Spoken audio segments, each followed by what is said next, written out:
એટલે આ સંત મહાપુરુષોની જોડે જઈ અને આ સરનામું ખોળી લેવા જેવું છે. રામકૃષ્ણ પરમહંસને આપણે ઇતિહાસ જોઈએ ને તો કે દેવીની સાધના કરતા, અને એવું કહેવાય છે કે મહાકાળી માતાજીને એ સન્મુખ વાતો કરતા. એક વખત એક ભાઈ આવીને એમને પૂછ્યું કે મેં સાંભળ્યું છે કે તમે મહાકાળી માતાજીને પડદે સન્મુખ વાતો કરો છો, કે આ મારી ભક્તિ છે ને માતાજી પ્રસન્ન થઈને હું વાતો કરું છું, તો કે એ વાત મને કરાવી શકો? એટલે રામકૃષ્ણ પરમહંસ કે કરાવી શકું, પણ કોઈક દિવસ તું મને તારું સરનામું આપતો જા. એટલે ઘરનું એડ્રેસ આપવા મળ્યો, આ હું સામઢીનો છું, આમ છે નામ, એ સરનામાની વાત નથી. તું આ 3.5 મણના વજનમાં આ શરીરમાં તું ક્યાં રહેશે એનું સરનામું આપતો જા. પેલો કે એ તો હું જાણતો નથી. ત્યારે રામકૃષ્ણ પરમહંસ બહુ સરસ જવાબ આપે છે કે કદાચ એ સરનામું મળી જશે ને તો ત્યારે મહાકાળીને ખોળતા ખોળતા તારે અહીંયા નહીં આવવું પડે, મહાકાળી ખોળતા ખોળતા તને આવશે. એટલે આપણે આજ રામને ઓળખવા નીકળ્યા છે. રામની ખોજ છે, કૃષ્ણની ખોજ છે, રામાપીરની ખોજ છે, પણ પોતાની ખોજ કોઈ કરતું નથી. અને કદાચ પોતાની જો ખોજ થઈ જાય, પોતાનું સરનામું જડી જાય તો રામ અને કૃષ્ણને આપણે કેટલો અંતરો છે ને એની માલુમ તરત પડી જાય. પણ આપણે પેલું આપણું સરનામું શોધવાની જરૂર છે. એટલે સંત મહાપુરુષો આપણને એક માર્મિક જ્ઞાન આપે છે, અને એના દ્વારા આ જીવાત્માનું કલ્યાણ થઈ શકે, નહીંતર ક્યાંય મેળ ખાય એવું છે નહીં. એક વખત એકનાથજી મહારાજને કોઈએ પૂછ્યું કે મહારાજ કદાચ સારા વિચારો આવે તો બરાબર છે, પણ માણસને ખોટા વિચારો આવે તો શું કરવું? એકનાથજી મહારાજ કે તો હું તને પછી જવાબ આપું, પણ તું આ 1-2 વખત આમ હાથ મારા ઉપર કર્યો ને એટલે હું હાથની રેખા જોઈ શકું છું, ભવિષ્ય જોઈ શકું છું. એટલે માણસને તાર વર્તમાનની ચિંતા નથી, ભવિષ્યની ચિંતા વધારે છે. પણ ખરેખર સંત મહાપુરુષો તો એવું કહે છે કે વર્તમાનમાં જીવતા શીખો.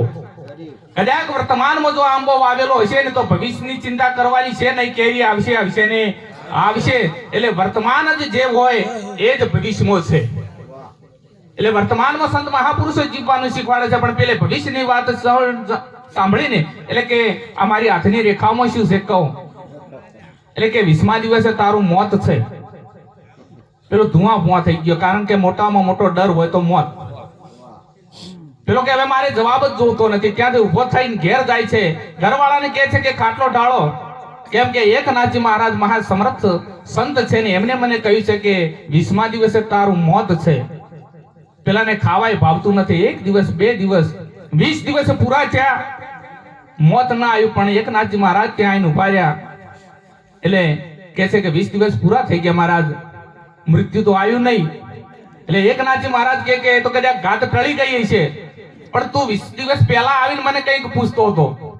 એટલે કે મેં એવું પૂછ્યું હતું કે કદાચ સારા વિચારો તો બરોબર, પણ ખરાબ વિચારો આવે તો શું કરવું? એકનાથજી મહારાજ કે 20 દિવસમાં તને ખરાબ વિચારો કેટલા આવ્યા? કે પેલો કે મોત સામે ભમતું તું, હારો ખોટો કોઈ વિચાર જ આવ્યો નથી, ખાવા ખાઈ નથી ગયો. ત્યારે એકનાથજી મહારાજ કે ભલા આદમી, આ 20 દિવસનું મેં તને કહ્યું હતું ને એ તો માત્ર તને સમજાવવા માટે, પણ 60 કે 70 80 વર્ષે એક દિવસ તારા પર મૃત્યુ તો ભમે જ છે. બસ આ લક્ષ્યને યાદ રાખ તો તું ખોટું ખરું કોઈ કરે નહીં. એટલે સંત મહાપુરુષો એક સિદ્ધાંતને સમજવા માટે દ્રષ્ટાંત આપતા હોય છે.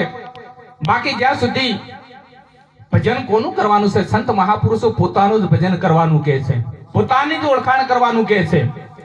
અને સંત કબીરજીએ પણ કહ્યું છે કે પાણી બીચ મીને પ્યાસી મુझे देखत આવે હસી, आत्म ज्ञान बिना सब सुना क्या मथुरा क्या काशी, वस्तु घर में धरी तू बाहर खोजत जासी, कहत कबीर सुन भाई साधु सहज मिले विनाशी. કે કાશી મથુરા બધુંય કરો છો, પણ જ્યાં સુધી આત્મજ્ઞાન પોતાની સમજણ નથી ત્યાં સુધી સંત મહાપુરુષો કહે છે કે એ બધું વ્યર્થ છે. કારણ કે પોતાની પારખ થાય તો સામેવાળાની પારખ થાય, નહીતર ખાલી ફરીને આવતો હરાવે હોય છે. કદાચ આર્થિક પરિસ્થિતિ વીક હોય, સમયનો અભાવ હોય, ક્યાંય તીર્થ ધામ ન કરી શકો ને, જજો અમે ના નથી પાડતા, જઈ શકાય તો જવાનું. પણ કદાચ ઘેર હોય, સમય ન મળે, આર્થિક પરિસ્થિતિ ન હોય તો કે હવે મારી જાત્રા પૂરી ન થાય એવું નથી. ઘેર માતા પિતાની જો સેવા કરી લેશો ને તો 68 તીર્થ મળી જશે. કારણ કે માતા પિતાનો આશીર્વાદ ઘેર પેલો લેજો, આવા સંત મહાપુરુષોનો આશીર્વાદ લેજો અને પછી બહાર નીકળશો. કારણ કે ઘેરનો ઠરેલો જ બહાર ઠરશે અને ઘેર જો બળેલો છે તો ક્યાંય ઠરશે નહીં. એટલે સંત મહાપુરુષો કોઈ યાત્રાનો, કોઈ તીર્થધામનો કટાક્ષ નથી કરતા, પણ કહેવાનો મતલબ છે કે ઘેર જો કદાચ આપણી ઉંબરાવાળી માં કળકળતી હશે તો ડુંગરાવાળી કોઈ દિવસ રાજી થવાની નથી. એટલે સંત મહાપુરુષો એક આ રાહ દેખાડે છે કે તું કયા રસ્તે જઈશ તો તને સુખ મળશે. કારણ કે આ માર્ગ છે ને, ભક્તિનો માર્ગ, એક બ્રહ્મનો માર્ગ કીધો છે, પાંખો વાળો માર્ગ કીધો છે. એમાં આધિ વ્યાધિ હોય તો એ સમજી શકે છે. અત્યારે તો આપણે થોડું દુઃખ આવે એટલે ઓહો કે ભગવાન તો ખાઈ પીને વહે થયો હશે. અને કદાચ જો સુખી રોટલો ખાવા મળે એટલે દીકરાને ઘેર બેસીને વાતો કરતા હોય કે તો કાળી મજૂરી કરી છે ને ત્યારે આ સુખી થયા છીએ. તો કદાચ સુખ આપણું લાયેલું હોય તો દુઃખ ભગવાને જ લાવ્યું હોય. કો કદાચ સુખ આપણે લાવ્યું હોય તો દુઃખે આપણે જ લાયેલું હોય, પણ આપણે ટેવાઈ ગયા છે કે ફલોણી માએ મને દુઃખ આલ્યું, ફલોણા ભગવાને દુઃખ આલ્યું. કોઈ કોઈને દુઃખ આપતું નથી. ભગવાન શ્રી કૃષ્ણજી ગીતાજીમાં કહે છે કે હે અર્જુન, માણસ પોતે જ પોતાનો દુશ્મન છે ને પોતે જ પોતાનો શત્રુ છે. કદાચ આપણા કર્મ જો સારા હશે, આપણે કોઈને નડતર નહીં હોય તો આપણને કોઈ નડવાનું નથી. આપણું કર્મ જ આપણને નડે છે. કદાચ બ્રાહ્મણો જોડે જોરાવા જઈએ તો કે તને નવગ્રહ રાહુ નડે છે ને કેતુ નડે છે.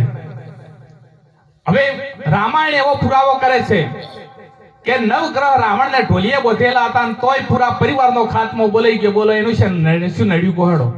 જે નડતાજી તો બોધેલા હતા પણ એનું કર્મ એને ખાઈ ગયું. એટલે આપણું કર્મ જ આપણે સુધારવાની જરૂર છે. અને આપણું કર્મ જો સુધરી જશે, આપણે કોઈનો મોટામાં મોટી ભક્તિ હોય ને તો કોઈને નડવું નહીં. અને આપણે જો કોઈને નહીં નડીએ તો આપણને કોઈ નડશે નહીં. એટલે સંત મહાપુરુષોના વચનોનું પાલન કરજો, માતા પિતાની સેવા કરજો. હવે સમયના આંકડા બહુ આગળ વધી રહ્યા છે. મારી વાણીને વિરામ આપું. બોલીએ સદગુરુદેવ કી જય.